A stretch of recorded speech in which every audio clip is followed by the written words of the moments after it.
থাকে, আর আমি তো প্রতিদিনই মরে যাই, প্রতিদিনই আমাকে অনলাইনে মেরে ফেলে, আমার কবর পর্যন্ত খোঁড়া হয়, আমার জানাজা হয়। নিষিদ্ধ সংগঠন আওয়ামী লীগের সাধারণ সম্পাদক ও সাবেক সেতুমন্ত্রী ওবায়দুল কাদের, একসময় যিনি নেট দুনিয়ায় প্রতিপক্ষকে কটূক্তি করে এবং নিজের দলের নেত্রীকে অতিরঞ্জিত তেলমাখা কথাবার্তায় আলোচনার কেন্দ্রে থাকতেন। তার বক্তব্য ও আচরণে বারবার ফুটে উঠত অহংকার, আত্মগৌরব আর ক্ষমতার দম্ভ। যিনি প্রকাশ্যে বলেছিলেন দেশ ছেড়ে পালাবো না, আজ সেই ওবায়দুল কাদেরই পলাতক জীবনে সংকটাপন্ন অবস্থায় দিন কাটাচ্ছেন। জীবনের অসংখ্য পাপের প্রায়শ্চিত্ত যেন এসে ধরা দিয়েছে এই কঠিন সময়ে। আজ তার চেহারা ও অবস্থা অনেকের চোখে ফেরাউনের পরিণতির কথাই স্মরণ করিয়ে দেয়। প্রবাদে আছে, পাপ বাপকেও ছাড়ে না। সেই প্রবাদই যেন বাস্তবে রূপ নিচ্ছে ওবায়দুল কাদেরের জীবনে। একসময় যাকে ভালোবাসা কিংবা ঘৃণায় মানুষ কাউয়া কাদের নামেও ডাকত, ভাগ্যের নির্মম পরিহাসে সেই মানুষটি 5 আগস্টের গণ অভ্যুত্থানের পর সবার আগে দেশ ছেড়ে পালিয়েছেন। একসময়ের দাপুটে দণ্ডমুণ্ডের কর্তা এই প্রভাবশালী নেতা আজ জীবন মৃত্যুর সন্ধিক্ষণে দাঁড়িয়ে। জানা গেছে, বর্তমানে তিনি ভারতের কলকাতার কোনো এক গোপন আস্তানায় আত্মগোপনে রয়েছেন। ক্ষমতার শীর্ষে থাকা মানুষটি আজ অসহায়, নিঃসঙ্গ ও আতঙ্কিত জীবন কাটাচ্ছেন। আজকের এই ভিডিওতে আমরা জানব ওবায়দুল কাদেরের বর্তমান শারীরিক অবস্থার গোপন তথ্য, তার রাজনৈতিক পতনের নেপথ্যের অজানা কাহিনী এবং সড়ক ও জনপথ বিভাগে সংঘটিত হাজার হাজার কোটি টাকার দুর্নীতির ভয়ঙ্কর খতিয়ান। কিভাবে ক্ষমতার অপব্যবহার, দুর্নীতি ও দম্ভ একজন মানুষকে এই পরিণতির দিকে ঠেলে দেয় এবং কিভাবে পাপের শাস্তি এই দুনিয়াতেই ভোগ করতে হয়, সবকিছু জানতে হলে ভিডিওটি শেষ পর্যন্ত দেখুন। চলুন প্রিয় দর্শক, ভিডিওতে লাইক দিয়ে চ্যানেলটি সাবস্ক্রাইব করে মূল ঘটনায় ফিরি। 5 আগস্টে শেখ হাসিনার পদত্যাগ করে দেশ ছেড়ে পালিয়ে যাওয়ার পর থেকেই আওয়ামী লীগের সাধারণ সম্পাদক ও সাবেক সেতুমন্ত্রী ওবায়দুল কাদেরের কোনো খোঁজ মিলছিল না। পরে জানা যায় তিনি গোপনে ভারতে পালিয়ে গেছেন। কিন্তু প্রশ্ন হলো, ভারতে গিয়ে কি তিনি শান্তিতে আছেন? বাস্তবতা বলছে মোটেও না। যে মানুষটি দিনের পর দিন আবোল তাবোল কথা, মিথ্যার ফুলঝুরি আর অহংকারে ভরা বক্তব্য দিয়ে রাজনীতি ও সামাজিক যোগাযোগ মাধ্যম কাঁপিয়ে রেখেছিলেন, আজ সেই ওবায়দুল কাদের কথা বলার শক্তিটুকুও হারিয়ে ফেলেছেন। তার শারীরিক অবস্থা বর্তমানে এতটাই সংকটাপন্ন যে তাকে কলকাতার অ্যাপোলো হাসপাতালে ভেন্টিলেশনে পর্যন্ত রাখতে হয়েছিল। খবর অনুযায়ী গত শুক্রবার হঠাৎ করেই তার শারীরিক অবস্থার মারাত্মক অবনতি ঘটে। সংজ্ঞাহীন অবস্থায় তাকে দ্রুত হাসপাতালে নেওয়া হয়, কিন্তু সেখানেও যেন ভয় তাকে ছাড়েনি।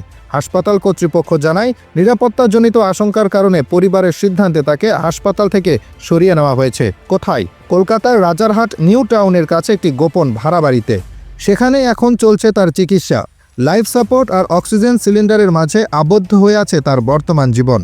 যে মানুষটি একসময় হুঙ্কার দিয়ে রাজপথ কাঁপাতেন, আজ তিনি নিজের ছায়াকেও ভয় পাচ্ছেন। ভয়ের কারণে হাসপাতালে পর্যন্ত থাকতে পারছেন না, এক বাসা থেকে আরেক বাসায় পালিয়ে বেড়াচ্ছেন। একসময়ের দণ্ডমুণ্ডের কর্তা আজ পরিণত হয়েছেন আতঙ্কগ্রস্ত এক পলাতকে। সাধারণত কোনো মানুষ অসুস্থ হলে তার জন্য দেশবাসী দোয়া করে। আমরা দেখেছি খালেদা জিয়ার অসুস্থতার খবরে মানুষ কতটা ব্যথিত হয়েছিল, কিন্তু ওবায়দুল কাদেরের ক্ষেত্রে চিত্রটি সম্পূর্ণ উল্টো। তার অসুস্থতার খবরে সামাজিক যোগাযোগ মাধ্যম জুড়ে বইছে উল্লাস আর বিদ্রূপের বন্যা। কেউ কেউ তো প্রকাশ্যেই তার মৃত্যুর খবরের অপেক্ষায় দিন গুনছেন, এমনকি অগ্রিম মিষ্টির অর্ডার দেওয়ার কথাও শোনা যাচ্ছে। কেন এই ঘৃণা? কেন এই সীমাহীন আক্রোশ? ধর্মীয় ও নৈতিক দৃষ্টিকোণ থেকে অনেকে এটিকে পাপের শাস্তি বা প্রকৃতির প্রতিশোধ হিসেবে দেখছেন। মানুষের বিশ্বাস, ওবায়দুল কাদের তার কর্মফল এই দুনিয়াতে ভোগ করছেন। সম্প্রতি সামাজিক যোগাযোগ মাধ্যমে তার একটি ছবি ভাইরাল হয়েছে। ছবিটি দেখে তাকে চেনার উপায় নেই। বিধ্বস্ত চেহারা, অসহায় দৃষ্টি। অনেকের কাছে মনে হয়েছে যেন মিশরের সেই জালিম শাসক ফেরাউনের মতো কোনো অভিশাপ তাকে গ্রাস করেছে। ক্ষমতা, অর্থ আর প্রভাব সবকিছু থেকেও আজ তিনি নিঃস্ব। ইসলামী শিক্ষা ও নৈতিক দর্শন বলে, কিছু পাপের শাস্তি আল্লাহ তাআলা আখিরাতের আগেই দুনিয়াতে দিয়ে দেন, যাতে অন্যরা শিক্ষা নিতে পারে। এর মধ্যে রয়েছে জুলুম, অহংকার ও দুর্নীতি। ওবায়দুল কাদের ছিলেন ঠিক তেমনই একজন শাসক, যার জুলুম থেকে রেহাই পায়নি সাধারণ মানুষ থেকে শুরু করে বিরোধী দলের নেতাকর্মীরা। ক্ষমতার দম্ভে মানুষকে তুচ্ছ তাচ্ছিল্য করা, দুর্বলদের উপর স্টিম রোলার চালানো ছিল তার রাজনৈতিক চরিত্রের অংশ। মিথ্যা দিয়ে সত্য ঢেকে রাখার যে অপচেষ্টা তিনি বছরের পর বছর চালিয়ে গেছেন, আজ সেই মিথ্যাই যেন তাকে গ্রাস করেছে। এখন আসুন এক নজর দেওয়া যাক তার আমলনামার দিকে, অর্থাৎ দুর্নীতির ভয়ঙ্কর খতিয়ান। মুখে সততার বুলি আওড়ালেও তার সময়ে সড়ক ও জনপথ বিভাগ পরিণত হয়েছিল দুর্নীতির মহা আখড়ায়। ট্রান্সপারেন্সি ইন্টারন্যাশনাল বাংলাদেশ টিআইবি এর গবেষণা অনুযায়ী ওবায়দুল কাদেরের আমলে সড়ক খাতে দুর্নীতির পরিমাণ ছিল আনুমানিক 29,230 কোটি টাকা থেকে শুরু করে 50,835 কোটি টাকা পর্যন্ত। একবার চিন্তা করুন এই টাকার অঙ্ক কতটা ভয়াবহ। গত 15 বছরের আওয়ামী শাসন আমলে 12 বছরই এই মন্ত্রণালয়ের দায়িত্বে ছিলেন ওবায়দুল কাদের।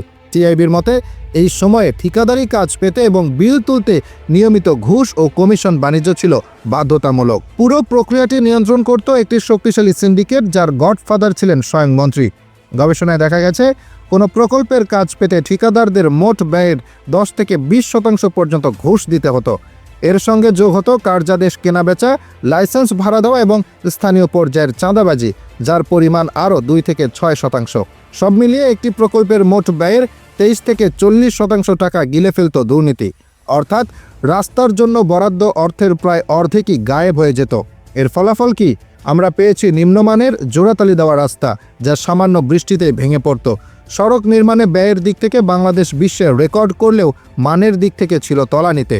যেখানে প্রতিবেশী ভারতে 4 লেনের মহাসড়ক নির্মাণে কিলোমিটার প্রতি ব্যয় হয় 10 থেকে 12 কোটি টাকা, সেখানে বাংলাদেশে সেই ব্যয় দাঁড়ায় 21 থেকে শুরু করে 100 কোটি টাকা পর্যন্ত। ইউরোপ আমেরিকার চেয়েও বেশি খরচে রাস্তা বানিয়ে সেই অতিরিক্ত অর্থ ঢুকেছে কাদের ও তার সাঙ্গপাঙ্গদের পকেটে। বিশ্বব্যাংকের মতে বাংলাদেশের সড়ক নির্মাণ খাত ছিল বিশ্বের অন্যতম দুর্নীতিগ্রস্ত শিল্প।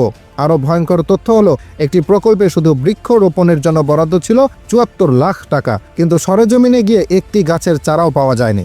অর্থাৎ গাছ না লাগিয়েই 74 লাখ টাকা আত্মসাৎ করা হয়েছে। এটি আর পুকুর চুরি নয়, এ যেন পুরো সাগর চুরি। আর এই চুরির প্রক্রিয়াটি ছিল অত্যন্ত পরিকল্পিত ও সংগঠিত। ওবায়দুল কাদেরের এই পরিণতি আমাদের জন্য একটি গভীর ও কঠিন শিক্ষা হয়ে দাঁড়ায়। ক্ষমতা, অর্থ ও প্রভাব চিরস্থায়ী নয়, এগুলো ক্ষণস্থায়ী।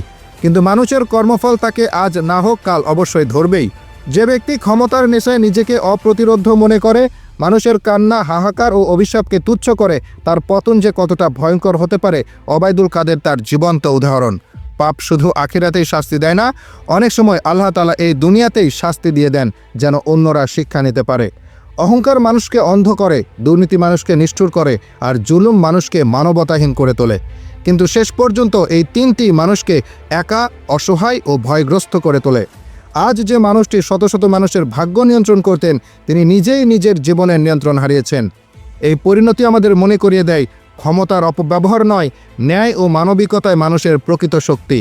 আপনার মূল্যবান মতামত আমাদের জানাতে কমেন্ট বক্সে লিখুন। এই আলোচনা শুধুই মতামতের নয়, এটি রাষ্ট্র, আইন এবং আমাদের ভবিষ্যৎ নিয়ে প্রশ্ন। আর এমন বাস্তবধর্মী, সাহসী ও অনুসন্ধানী প্রতিবেদন পেতে চ্যানেলটি সাবস্ক্রাইব করুন, ভিডিওতে লাইক দিন এবং গুরুত্বপূর্ণ মনে হলে শেয়ার করুন, যাতে সত্য চাপা না পড়ে।